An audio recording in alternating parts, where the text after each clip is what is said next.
देखो चलो, chemical kinetics पहले होता क्या है और केमिकल काइनेटिक्स में हम लोग पढ़ते क्या है। तो बस एक सिंपल से याद रखना कि जो केमिकल काइनेटिक्स होता है वो बेसिक रिएक्शंस के ऊपर बात होता है। और रिएक्शन में क्या, तो रेट। पूरे चैप्टर में हम लोग बात करेंगे सिर्फ और सिर्फ रेट ऑफ रिएक्शन पे। मतलब है कि आपके पास केमिकल काइनेटिक्स आपको ये बताएगा कि किसी भी केमिकल रिएक्शन के होने की रेट क्या है।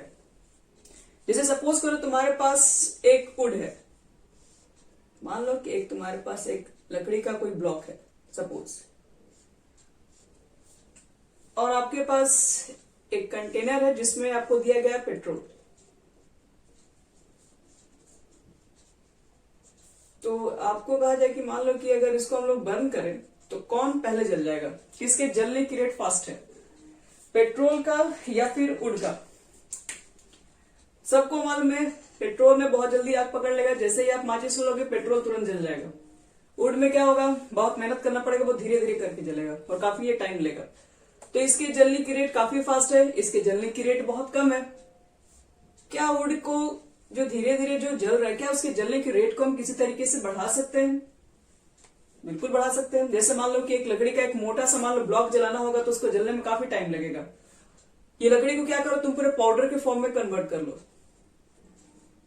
अब ये पाउडर, जिसको हम लोग क्या कहते हैं हिंदी में भूसा कहते हैं, इस तरह का पाउडर फॉर्म में कन्वर्ट कर लो। अब इसको जलाना स्टार्ट करो तो अब ये जल्दी हो जाएगा। और अगर इसके ऊपर कहीं आप केरोसिन ऑयल वगैरह भी डाल के जलाएंगे तो और फास्ट जलेगा। तो इसका मतलब ये है कि हम क्या पढ़ रहे हैं, हम देख रहे हैं कि कोई भी वुड आपके पास था, पेट्रोल था, इसमें दोनों को हम लोग जला दिए। जलाने के बाद देखिए कि इसमें रेट ऑफ रिएक्शन किसका फास्ट है, मतलब जलने की रेट किसकी ज्यादा है। पहले तो हम ये चीज चेक करें, इसमें पहले हम लोग रिएक्शन के अंदर रेट के बारे में पढ़ते हैं, मतलब केमिकल काइनेटिक्स में रेट ऑफ रिएक्शन के बारे में पढ़ेंगे। कोई भी एक केमिकल रिएक्शन हो सकती है। अभी तो मान लो कि मेरा रिएक्शन हम जलने के ऊपर बात करें, मेरा यहाँ पर बर्न करना इसका केमिकल रिएक्शन है, तो बर्न करना केमिकल रिएक्शन है, तो मेरा यहाँ पर रेट किसका ज्यादा है, तो पेट्रोल का ज्यादा है। अब हम क्या देख रहे हैं कि मेरे पास वुड के जलने की रेट बहुत कम है।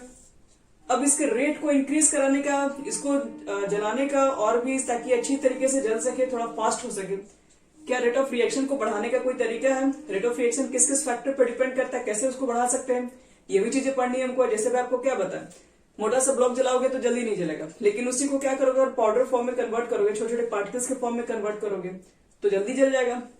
उसके बाद अगर और इसके ऊपर कहीं कैटलिस्ट, जैसे केरोसिन ऑयल क्या बोल रहे हैं, इसके ऊपर डाल दोगे, कैटलिस्ट का काम कर रहा है, ये थोड़ा और फास्ट जला देगा उसको।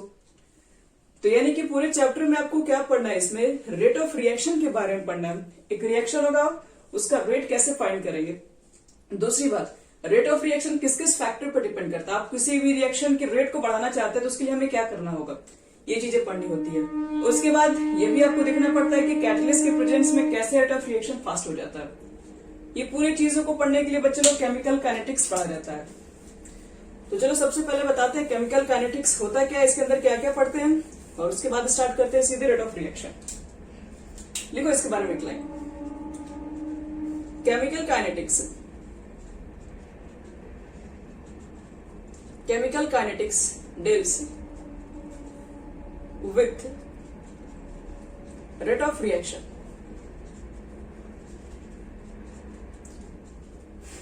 Chemical kinetics deals with rate of reaction.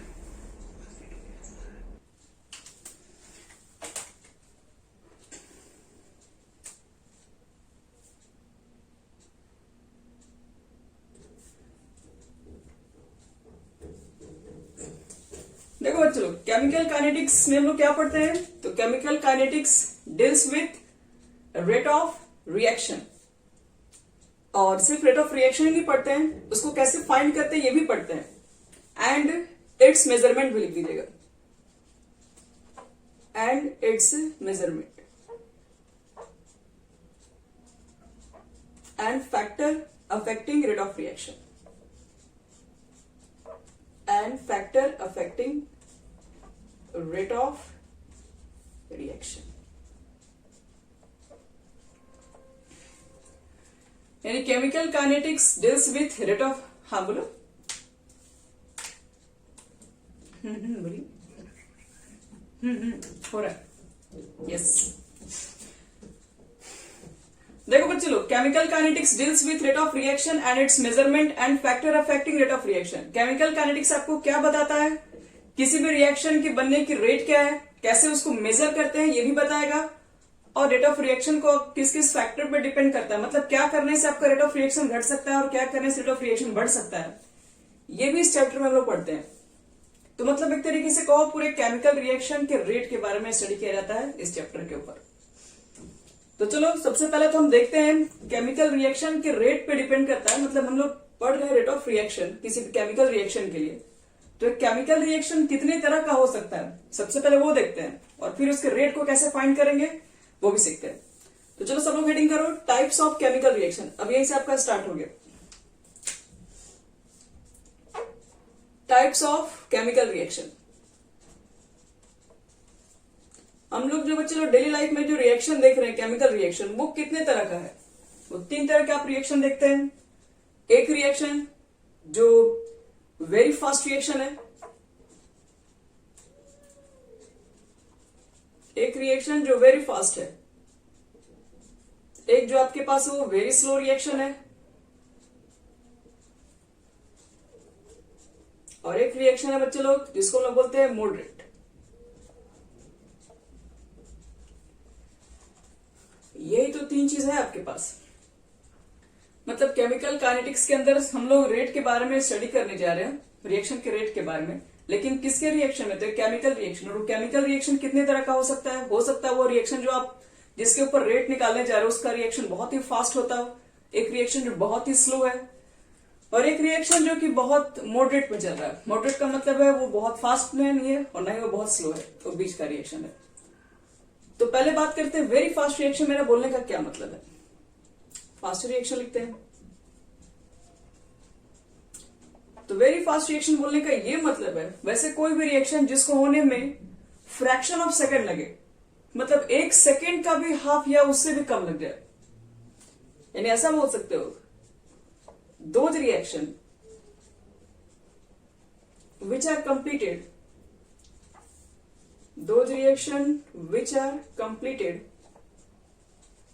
in fraction of a second,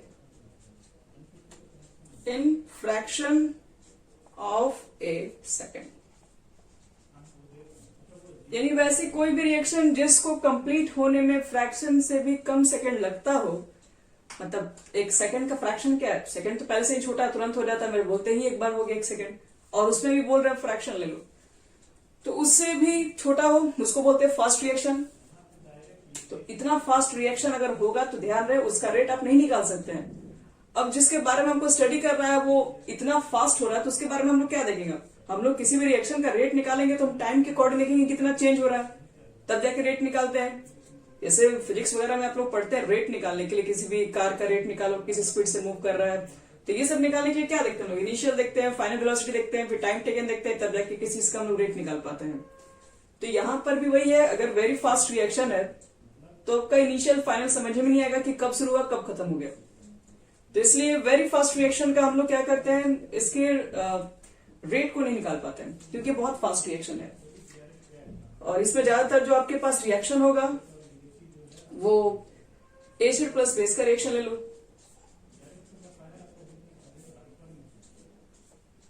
जो सॉल्ट वाटर फॉर्म होता है, यानी कि शॉर्ट में बोल दो न्यूट्रलाइजेशन रिएक्शन।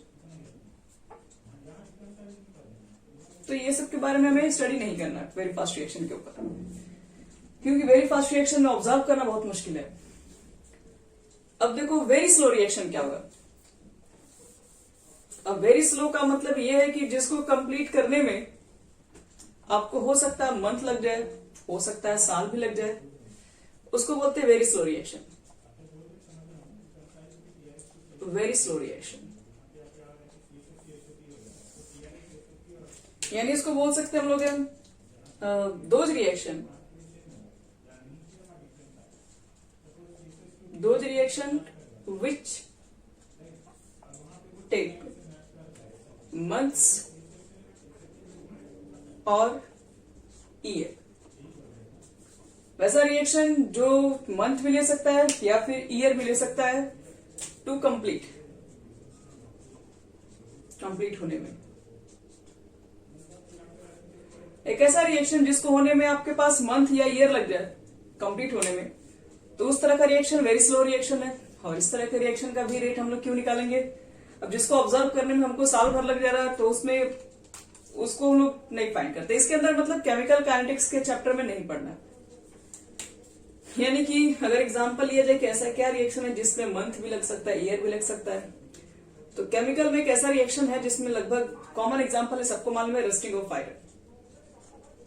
आयरन को बच्चे लोग रस्ट होने में मंथ से कहीं ज्यादा लग सकता है। अब रस्टिंग ऑफ आयरन का रेट क्या है ये कोई नहीं बता सकता है, क्योंकि एक दिन में तो होता नहीं और ये कब हो जाए ये भी कोई एग्जैक्ट नहीं बता सकता है। कितने टाइम के बाद होगा ही रस्ट हमेशा। तो ये बहुत स्लो रिएक्शन है। ये स्लो रिएक्शन का हम लोग रेट फाइंड यहाँ पे नहीं कर पाते हैं। यानी कि आप ना बहुत फास्ट रिएक्शन के बारे में पढ़ेंगे यहाँ पे, ना बहुत स्लो रिएक्शन के बारे में पढ़ेंगे। आप जो रेट पढ़ेंगे वो किसका निकालने के लिए पढ़ोगे? तो एक मॉडरेट रिएक्शन होगा। तो चलो बात करते हैं मॉडरेट रिएक्शन पे, और उसके बाद उसके रेट को कैसे फाइंड करेंगे वो भी आपको बताएंगे।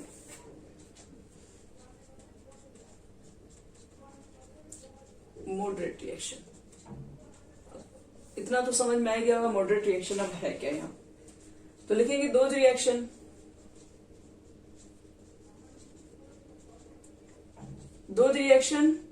which take second, minute or hour to complete। एक ऐसा रिएक्शन जिसको कंप्लीट होने में सेकंड लग सकता है, मिनट लग सकता है, आवर भी लग सकता है, तो उस तरह के रिएक्शन को मॉडरेट रिएक्शन कहेंगे। और एक सिंपल एग्जांपल दें तो हम लोग जितने लेबोरेटरी में रिएक्शंस वगैरह करा सकते हैं, जिस पे एक्सपेरिमेंट करते हैं, वो सब क्या हमारा मॉडरेट ही रिएक्शन तो है जिसको हम करा रहे होते हैं।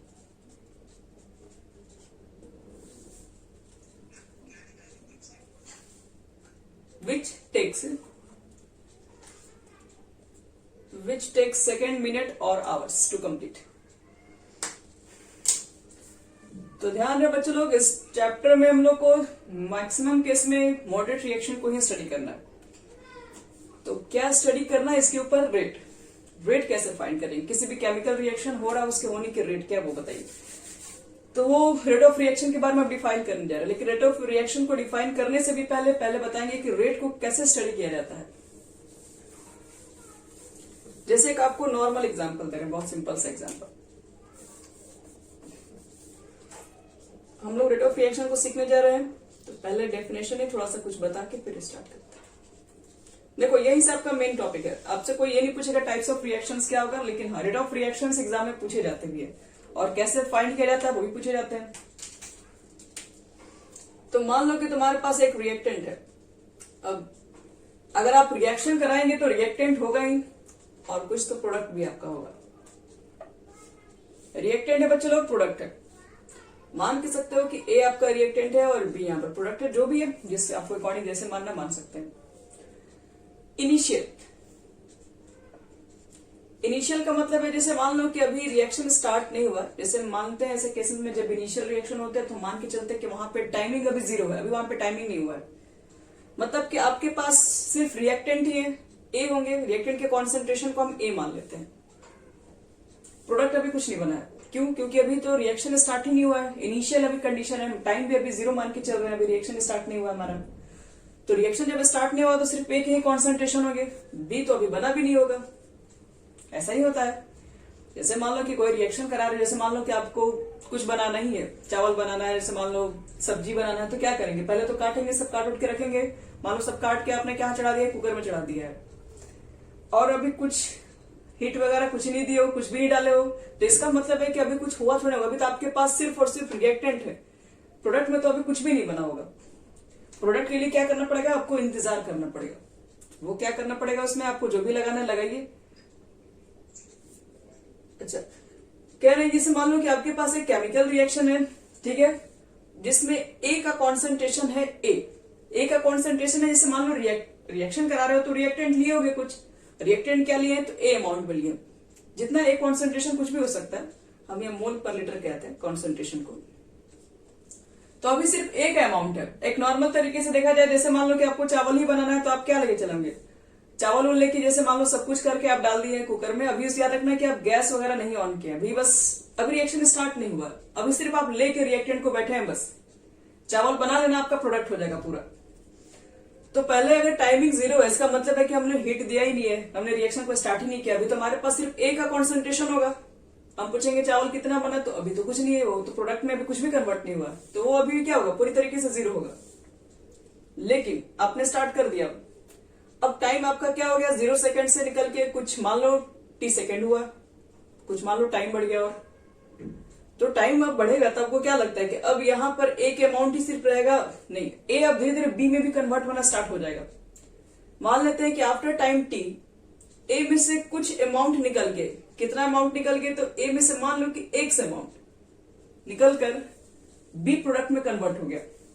तो बच्चे जितना यहां से ये निकलेगा उतना ही ये फॉर्म होगा। अगर यहां से ये X निकला है तो ये भी कितना फॉर्म होगा, X ही फॉर्म होगा। अगर मान के चलो ये 100 मोल लेके चले थे A, 10 मोल कन्वर्ट हो गया B में, तो 10 मोल कन्वर्ट हो गया B में, तो यहां पर लिखोगे ना 10, तो ये कितना बचेगा, 100 में से 10 माइनस करोगे, 100 में से X माइनस करोगे। यही बात कर रहे हैं मैं। A आपके पास था इनिशियल, हाँ बोलो।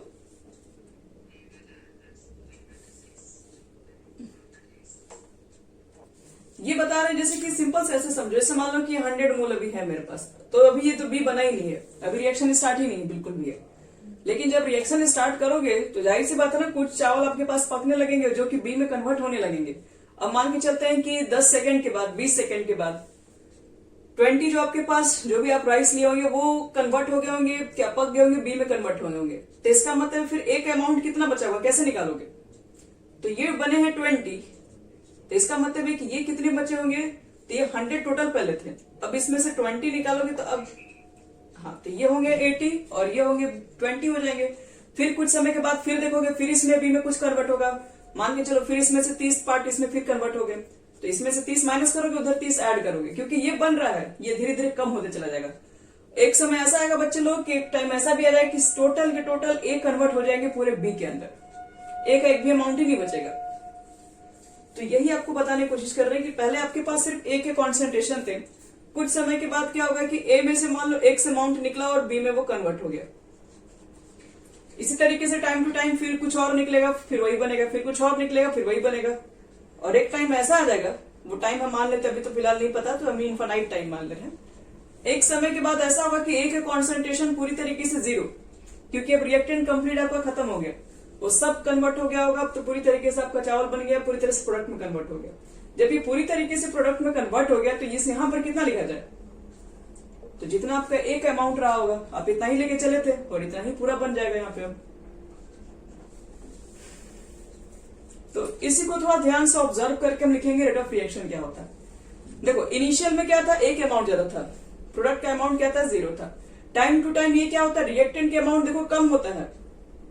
अब प्रोडक्ट का अमाउंट पहले 0 था, लेकिन टाइम टू टाइम इसके अमाउंट क्या होता है, इंक्रीज होता है, और फाइनली यहाँ पर A आके पहुंच गया, मतलब टोटल प्रोडक्ट अब कन्वर्ट हो चुका है। तो इसका मतलब है कि अगर मुझे रेट ऑफ रिएक्शन निकालना होगा तो हम लोग क्या देखते हैं कि कॉन्सेंट्रेशन में कितना चेंजिंग आ रहा है। पहले A था, A माइनस एक्स है, फिर A माइनस 2x है, माइनस 3x ऐसे करते करते कम होते चला जा रहा है। प्रोडक्ट का कॉन्सेंट्रेशन देख रहे हो धीरे धीरे समय के साथ ये बढ़ रहा है। तो रेट ऑफ रिएक्शन का मतलब ये होता है कि कॉन्सेंट्रेशन में कितना चेंजिंग आ रहा है और कितने टाइम के रिस्पेक्ट में, इसी को कहते हैं रेट ऑफ रिएक्शन।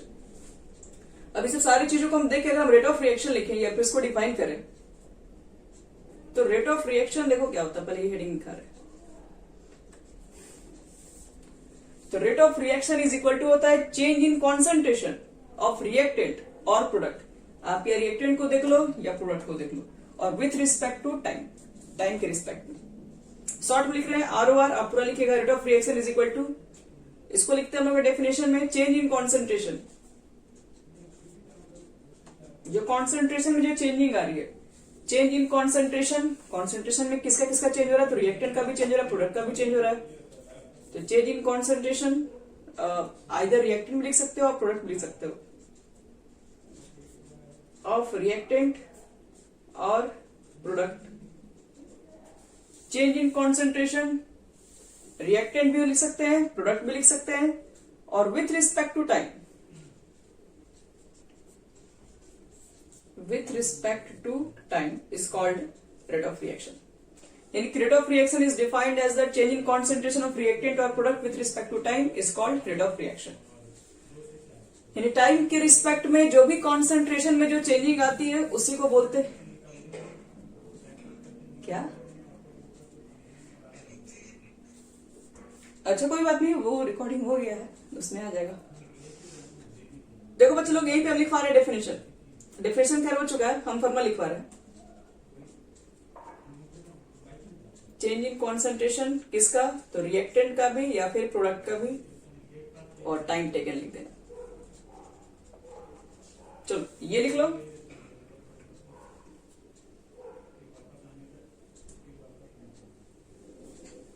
टी है product. Change in concentration shortcut लिखा हुआ CONC के ऊपर N है, ऑफ रिएक्टेंट या फिर प्रोडक्ट।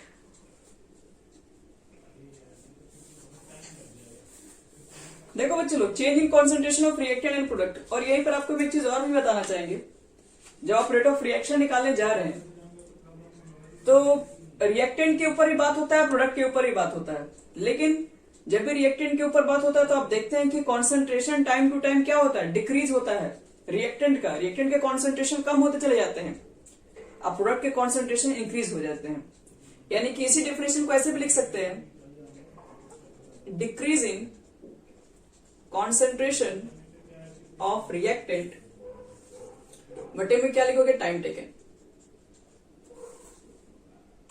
और रिएक्टेंट को अगर हम ए माने थे तो देखो पहले तो डिक्रीज के लिए सिंबल माइनस लगा देते हैं, और चेंज को बच्चे लोग कैसे इंडिकेट करते हैं? स्मॉल डी से, डेल्टा से भी इंडिकेट करते हैं।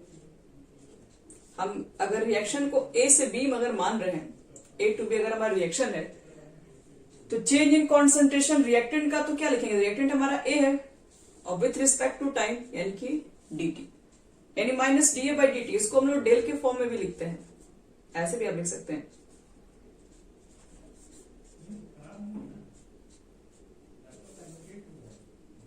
ये हो गया आपका। अब बात करो, ये तो आपके पास रिएक्टेंट का कॉन्सेंट्रेशन दिख रहा है, ये प्रोडक्ट के साथ भी काम कर सकता है बच्चे लोग। तो प्रोडक्ट के केस में क्या लिखेंगे? तो प्रोडक्ट का तो कॉन्सेंट्रेशन इंक्रीज करता है, क्योंकि देख रहे हो समय के साथ बी में तो धीरे धीरे बढ़ रहा था, यानी कि डिक्रीज की जगह पर अब लिखेंगे, ये फॉर्मूला इसके भी इक्वल है और ये हम इसके भी लिख सकते हैं equal, increase in concentration of product और बटे में टाइम टेकन। तो increase in concentration of product, यानी कि प्रोडक्ट आपका बी है, इंक्रीज हो गया तो बच्चे को आपको पॉजिटिव दिखाना है बस। निगेटिव और पॉजिटिव का कोई ये मतलब नहीं है कि माइनस में आंसर आएगा, नहीं। हाँ बोलो।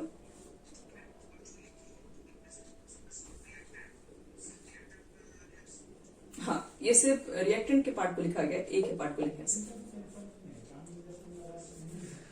और increase in concentration of product बोलोगे तो प्रोडक्ट में तो आपका बी है, तो डी, और इसको बच्चे लोग ये जो लिखा गया ना, ये क्या है? ये कॉन्सेंट्रेशन को इंडिकेट करता है। ये जो ब्रैकेट आपको दिख रहा है इसको एक्टिव मास भी बोलते हैं, इसको कॉन्सेंट्रेशन भी बोलते हैं, और इसको डेल से भी कहते हैं, एक्टिव मास। इसी को एक्टिव मास बोलो, कॉन्सेंट्रेशन बोलो, मोलैरिटी बोलो, सब एक ही होता है।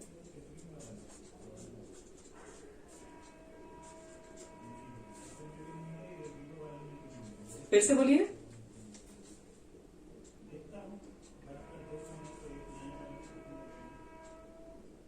हाँ, decrease in concentration of reactant time taken, ये जो आपके पास बता रहे हैं ये सिर्फ रिएक्टेंट के कंडीशन में बता रहे हैं। जितने रिएक्टेंट होंगे वो क्या होंगे? डिक्रीज के फॉर्म में लिखे जाएंगे। मतलब डिक्रीज कहने का मतलब है कि आपको देखो फॉर्मूला क्या लिखवा है, चेंज इन कॉन्सेंट्रेशन, और कॉन्सेंट्रेशन को देखो ये रिप्रेजेंट करते हैं। चेंज का मतलब क्या हो गया? डी का मतलब है स्मॉल चेंज, बहुत बड़ा चेंज नहीं है। टाइम धीरे धीरे हम लोग काउंट कर रहे हैं तो धीरे धीरे स्मॉल चेंज को कैलकुलेट कर रहे हैं।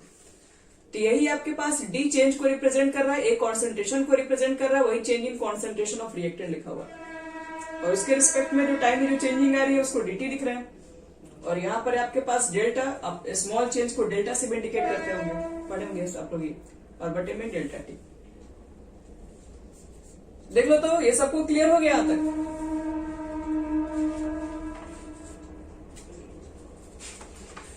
तो सिंपल से याद रखो, रेट ऑफ रिएक्शन क्या होता है? तो rate of reaction change in concentration of reactant और प्रोडक्ट और per unit time is called rate of reaction. और rate of reaction is also equal to the decrease in concentration of reactant per unit time और also equal to the increase in concentration of product per unit time. ये तीनों equal आपस में होते हैं. और हम यहीं पर आपसे पूछ ले रहे हैं कि रेट ऑफ रिएक्शन के लिए एसआई यूनिट क्या लिखेंगे. मान लो कि हमने निकाल तो दिया आंसर, उसके लिए कुछ यूनिट भी लिखना पड़ेगा. तो पढ़ना देखो कि रेट ऑफ रिएक्शन का हम पढ़ना पहले लिखते क्या है. तो चेंज इन कॉन्सेंट्रेशन और बटे में लिखते हो तुम लोग टाइम. कॉन्सेंट्रेशन के लिए क्या बताएं? मोलारिटी. मोलारिटी के लिए क्या लिखते हैं? एन बटे में बी और टाइम के लिए टी. अब बताओ सबका यूनिट क्या होता है? एन को क्या लिखोगे? और मोल हो गया. बी के लिए क्या लिखोगे? SI unit. लीटर लिख दे रहे हैं और टी के लिए लिख दे रहे हैं सेकेंड. तो मोल, लीटर इनवर्स, सेकेंड इनवर्स. याद रखना जब भी रेट ऑफ रिएक्शन को कैलकुलेट करोगे तो उसके आंसर में आपको ये चीजें लगानी ही है. मोल, litre inverse, second inverse.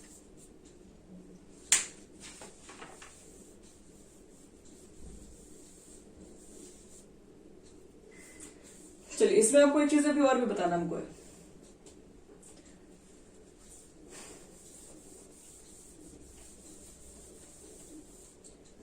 Rate of reaction को देखो बच्चों लोग, अभी तो हम लोग देखें कि रिएक्टेंट के कंडीशन में घटता है, प्रोडक्ट के केस में बढ़ रहा होता है. तो इसको हम लोग अलग तरीके से नाम से भी जानते हैं. जैसे रेट ऑफ रिएक्शन को देखा जाए तो इसको rate of disappearance, rate of disappearance और रेट ऑफ अपियरेंस. अपियरेंस बोले तो फॉर्मेशन. मतलब रेट ऑफ रिएक्शन आपको दो तरीके से भी दिख सकता है. रेट ऑफ डिसअपियरेंस भी लिखा हुआ दिख सकता है, रेट ऑफ अपीयरेंस भी लिखा हुआ दिख सकता है. ये क्या रिप्रेजेंट करता है उसको बता रहे हैं. देखो जो रेट ऑफ डिसअपियरेंस है, डिसअपियरेंस का मतलब क्या होता है? गायब हो जाना. तो आपको क्या लगता है रिएक्टेंट और प्रोडक्ट में कौन समय के साथ खत्म हो रहा है, गायब हो रहा है? रिएक्टेंट या प्रोडक्ट? हाँ. तो इसका मतलब है कि रेट ऑफ जो डिसअपियरेंस होगा उसको हम लोग क्या बोलते हैं? एक तरीके से आपको रेट ऑफ रिएक्शन निकालने के लिए बोल रहा है, वो भी किसका? सिर्फ रिएक्टेंट का.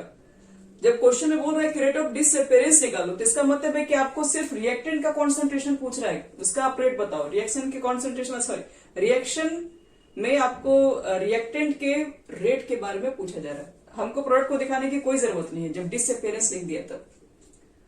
और रेट ऑफ अपीयरेंस का मतलब हुआ कि प्रकट होना, यानी कि अपीयर होना, बनना, या फॉर्मेशन में लिख सकते हैं. तो रिएक्शन में पहले प्रोडक्ट था जीरो और धीरे धीरे बनना यही स्टार्ट होता है. तो एक तरीके से ये रिएक्टेंट को रिप्रेजेंट करता है, ध्यान रखना. और ये रिप्रेजेंट करता है आपको प्रोडक्ट को. यानी कि यहां लिख भी दे रहे हैं इट इज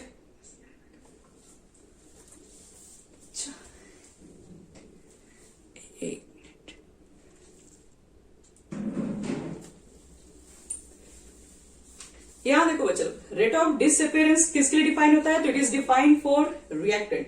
और रेट ऑफ जो आपके पास अपीयरेंस होता है वो डिफाइंड फॉर प्रोडक्ट होता है. अगर आपको रेट ऑफ डिसअपियरेंस लिख के पूछ दिया जाए तो आप प्रोडक्ट के बारे में देखो. रेट ऑफ रिएक्शन बोलेंगे तो बच्चे लोग उसमें रिएक्टेंट भी आता है, प्रोडक्ट भी आता है, दोनों आता है. लेकिन जब रेट ऑफ डिसअपियरेंस बोल दिया इसका मतलब है कि आपको सिर्फ और सिर्फ रिएक्टेंट के लिए कहा जा रहा है. यानी कि एक लाइन हम लिख भी दे रहे हैं कि rate of disappearance equal to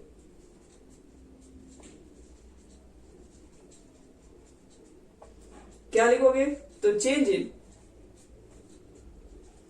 concentration of reactant. Change in concentration of reactant बटे में टाइम टेकन. फॉर्मूला भाई माइनस डी ए बटे में डी टी लिख दो. अगर आपका रिएक्शन ए रहा तब मतलब मान के चलो कि एक रिएक्शन ले लेते हैं ए टू बी. याद रखना minus D A by D T को ही सिर्फ बोलते हैं और कुछ भी नहीं. रेट ऑफ डिसअपियरेंस हो गया तो minus D A by D T को ही कहा जाता है रेट ऑफ डिसअपियरेंस. उसी तरीके से अगर आपसे कहा जाए कि रेट ऑफ फॉर्मेशन बताओ, तो रेट ऑफ फॉर्मेशन या अपीयरेंस पूछ दिया तो इसका मतलब है कि आपको सिर्फ प्रोडक्ट के बारे में पूछ रहा है, आप उसके में रिएक्टेंट के बारे में नहीं बोल सकते हैं, और वो भी dB/dt और भी पॉजिटिव, ये change of concentration of product बटे में टाइम टेकन।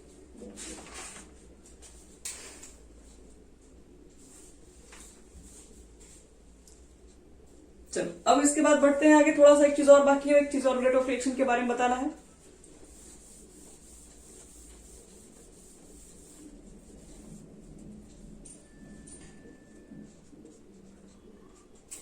एक चीज लिखो, rate of reaction is always defined for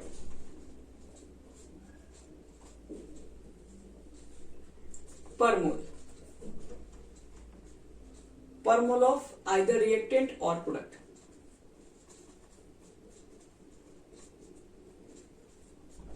ये बात है बच्चों लोग सबसे बड़ी रेट ऑफ रिएक्शन के अंदर। जो रेट ऑफ रिएक्शन होता है याद रखना, वो पर मोल के लिए डिफाइन होता है। पर मोल मतलब एक मोल, एक मोल के लिए ही इसको डिफाइन किया जाता है। मतलब देखो एग्जांपल देके तुम लोग को हम समझा रहे हैं। जैसे मान लो कि तुम्हारे पास एक रिएक्शन है 2A + 3B, क्योंकि रिएक्शन है तो कभी कभी बैलेंसिंग फैक्टर भी इसमें मिलते हैं, स्टोइकोमेट्रिक कोएफिशिएंट। मान लो इस तरह का एक रिएक्शन दिया हुआ है और आपसे हम पूछे कि बताओ rate of appearance, sorry rate of disappearance of ए।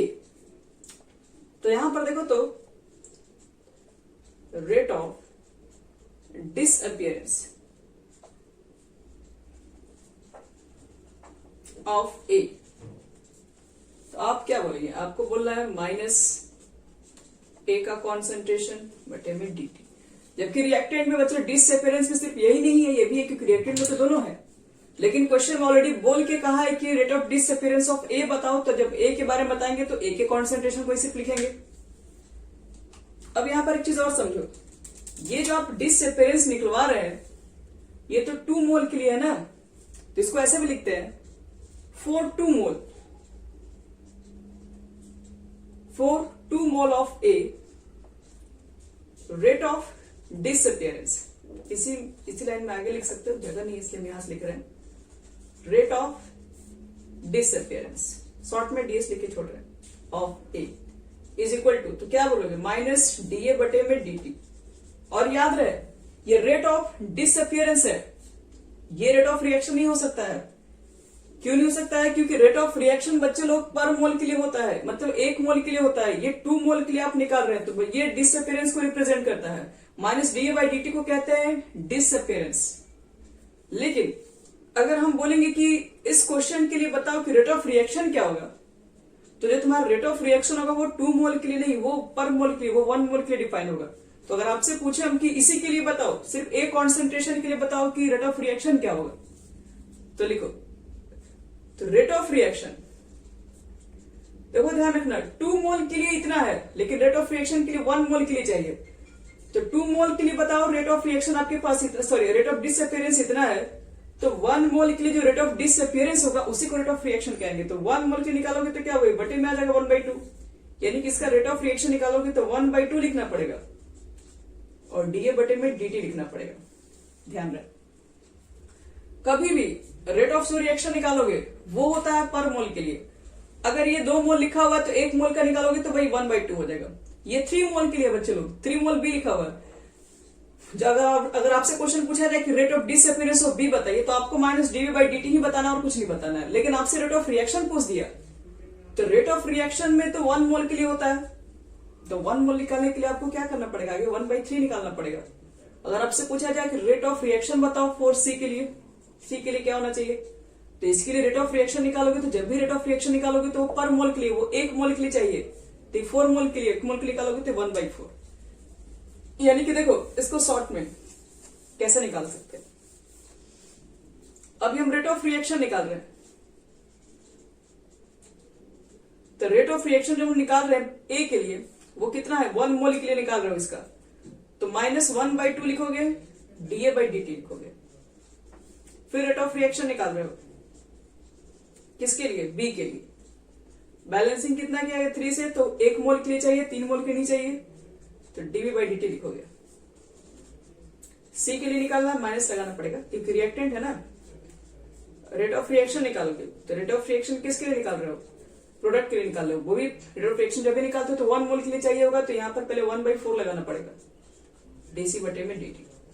तो देखो ये सब के सब रेट ऑफ रिएक्शन को ही रिप्रेजेंट कर रहा है, तो इसका मतलब है कि रेट ऑफ जो रिएक्शन है ये तीनों आपस में इक्वल कर देगा, ये सब आपस में इक्वल होते हैं।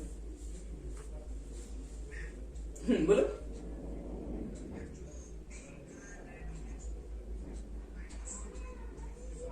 हाँ, -1/3 और चेंज इन कॉन्सेंट्रेशन बटे में टाइम टेकन। तो अब एक नॉर्मल एक रिएक्शन ले रहे हैं, उस पर आपको सब क्लियर कर दे रहे हैं। जैसे मान लो कि रिएक्शन हमारा है, ये स्टाइकियोमेट्रिक कोएफिशिएंट है, ये बैलेंसिंग है, नहीं तो आप इसको क्या करो XY मान लो।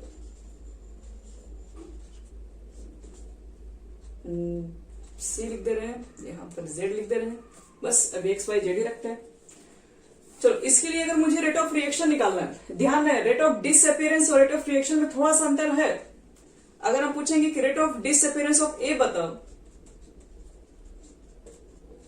तो इसका मतलब है कि आपको क्या निकालना है, dA/dt निकालना है बस। लेकिन अगर आपसे पूछे कि रेट ऑफ रिएक्शन बताओ, तो रेट ऑफ रिएक्शन ना पर मोल के लिए होता है, 1 मोल के लिए चाहिए बस। तो वो किसके इक्वल होगा, तो पहले आप A के लिए निकालो, तो यहां पर जो भी लिखा रहेगा उसको, वो तो X मोल के लिए ना, 1 मोल के लिए निकालोगे तो ये 1/x आ जाएगा। और दूसरी बात, ये रिएक्टेंट के लिए लिख रहे हो तो माइनस लिखना पड़ेगा dA/dt। और ये वैल्यू भी इक्वल होगा किसके, इसके, क्योंकि वो भी रेट ऑफ रिएक्शन को उसी तरीके से निकाला जाता है। ये बैलेंसिंग है, नीचे लेके आओ, क्योंकि हमको 1 मोल के लिए चाहिए। दूसरी बात, रिएक्टेंट है तो माइनस में, और फिर चेंज इन कॉन्सेंट्रेशन बटे में टाइम टेकन, इसी से तो रेट निकलता है। ये बच्चों प्रोडक्ट है, तो प्रोडक्ट का वैल्यू तो पहले तो 1 मोल के लाओगे तो 1/z हो जाएगा, और वैल्यू को लिखते हैं पॉजिटिव। तो इस तरीके से एक रेट ऑफ रिएक्शंस को लिख सकते हैं हम लोग। एक आपके पास केमिकल रिएक्शन दिया रहेगा तो रेट ऑफ रिएक्शन को ऐसे निकाल सकते हैं। तो देखो एक क्वेश्चन भी दे रहे हैं, आप लोग बताइए उसका रेट ऑफ रिएक्शंस कितना होगा।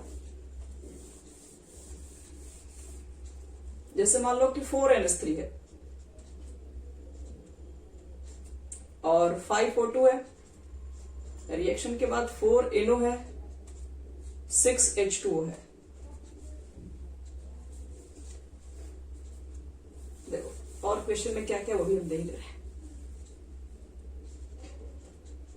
Concentration of NH3 changes from 0.2 molar to 0.02 molar in 5 minutes। तो देखो कैलकुलेट क्या करना है। Calculate first rate of reaction, second कह रहा है rate of disappearance of O2, rate of disappearance O2। इसको केवल ध्यान समझना, अच्छे समझ में आ गया तो आपसे क्वेश्चन बन जाएगा इससे हमेशा, और बहुत आसान न्यूमेरिकल होता है। Rate of appearance of NO। चलो देखो ध्यान से बना रहे हैं, ध्यान से इसको समझना एकदम। जो भी काम कर रहे होंगे साइड में सब छोड़ के एक अच्छे से उस क्वेश्चन को समझो, बाकी आपसे सारे न्यूमेरिकल्स बनने लगेंगे इसके अंदर। देखो बच्चे लोग ध्यान से, इसमें सबसे पहले बताओ ये गिवन चीज है, इसके लिए रेट ऑफ रिएक्शन कितना लिख सकते हैं। जैसे अभी कुछ देर पहले बताए थे कि रिएक्शन था, तो उसके लिए पहले रेट ऑफ रिएक्शन लिखना सीखो। तो क्या लिखा जाए बताओ। हाँ, -1/4, चलो वेरी गुड। फिर इज इक्वल टू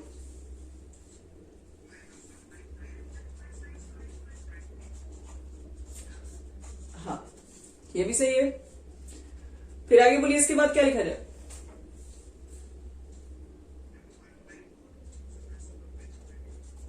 चलो गुड। और लास्ट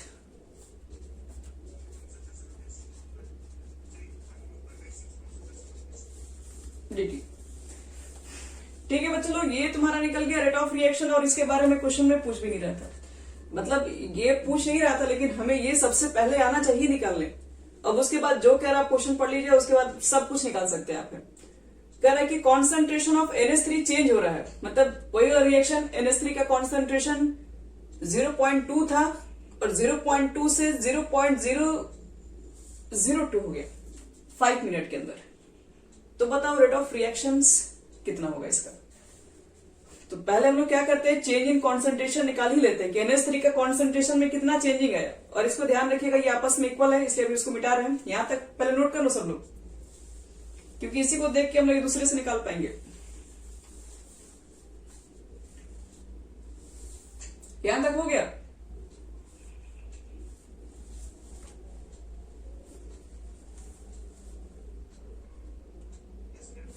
ओके, देखो बच्चों अगर आपको रेट ऑफ रिएक्शन निकालना, क्योंकि पहला क्वेश्चन तो वही रेट ऑफ रिएक्शन, तो इसके लिए आपको चेंज इन कॉन्सेंट्रेशन NH3 का चाहिए, बटे में टाइम चाहिए। तो टाइम हमारे पास है 5 मिनट, कॉन्सेंट्रेशन भी है, लेकिन चेंजिंग वाला निकालना पड़ेगा भी आपको। तो मालूम कर लीजिए चेंज इन कॉन्सेंट्रेशन, कितना कॉन्सेंट्रेशन में चेंज आ रहा है। तो 0.2 से 0.002, तो इसका मतलब है ये 0.2 to 0.002, सर इतना जीरो नहीं है। तो कैसे निकालेंगे, तो फाइनल में से क्या निकालते हैं, इनिशियल। तो कितना लगता है आपको, कितना आ जाएगा इसमें 0.18 आ जाएगा, माइनस 0.18। तो ध्यान रहे ये हमारा चेंज इन कॉन्सेंट्रेशन आ गया, और यहां पुट करेंगे तो ये माइनस है तो प्लस हो भी जाएगा। तो देखो तो रेट ऑफ रिएक्शन क्या लिखोगे, रेट ऑफ रिएक्शन तो 1-1/4 लिख दीजिए, और चेंज इन कॉन्सेंट्रेशन आ चुका है कितना, -0.18, और कितने टाइम में हुआ है, इनको मिला के 5 मिनट में हुआ है। तो डिवाइड कर लो, जो आएगा ये तुम्हारा हो गया आंसर फाइनल। बोलो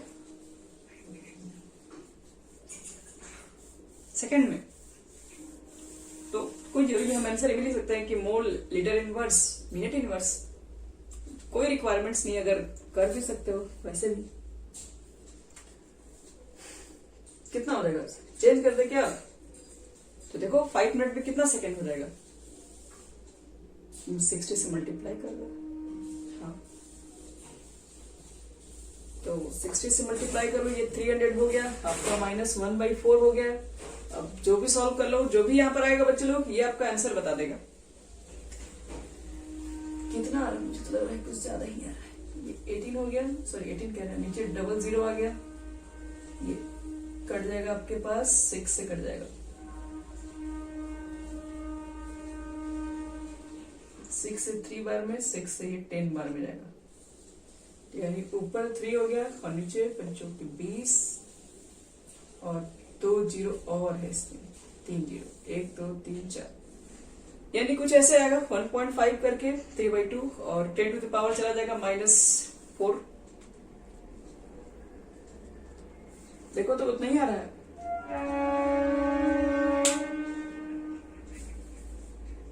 हाँ वही हो जाएगा, रेट ऑफ रिएक्शन उतना ही आ जाएगा। आप कैलकुलेशन कर सकते हो, वही आएगा आपके पास। रेट ऑफ रिएक्शन निकल गया बच्चे लोग, तो rate of disappearance of O2 कैसे निकालेंगे, देखो उसको कैसे निकालेंगे हम लोग।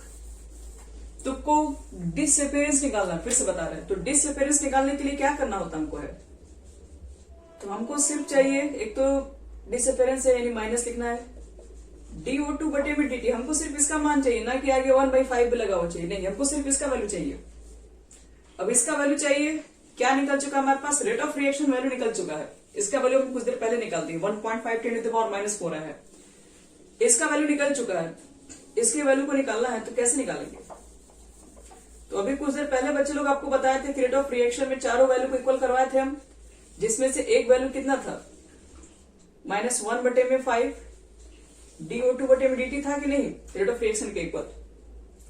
और रेट ऑफ रिएक्शन वाला वैल्यू यहाँ पे पुट कर दो, 1.5 10 टू द पावर -4, -1 बटे में 5, चेंज इन कॉन्सेंट्रेशन 5 से मल्टीप्लाई कर दो इधर जाके, तो जो वैल्यू बचेगा उसी को तो rate of disappearance of O2 कहते हैं। तो 7.5 हो जाएगा।